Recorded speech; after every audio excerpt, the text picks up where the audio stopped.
बैठ छोटे। कहाँ गए रहते हैं? बस भैया घूमे गए रहे। बड़ो उदास लगा था, क्या बात है? हाँ थोड़ा परेशान हबो में हूँ।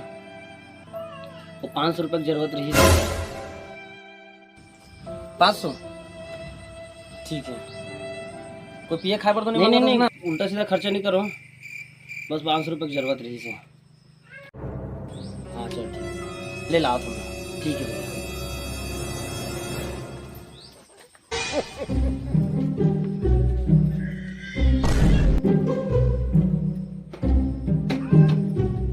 हाँ हेलो सुनना भाई, अभी गिलास पानी ले रहा, फिर से जुगाड़ हो गया। भैया देते अभी मैं धर क्या ठीक है।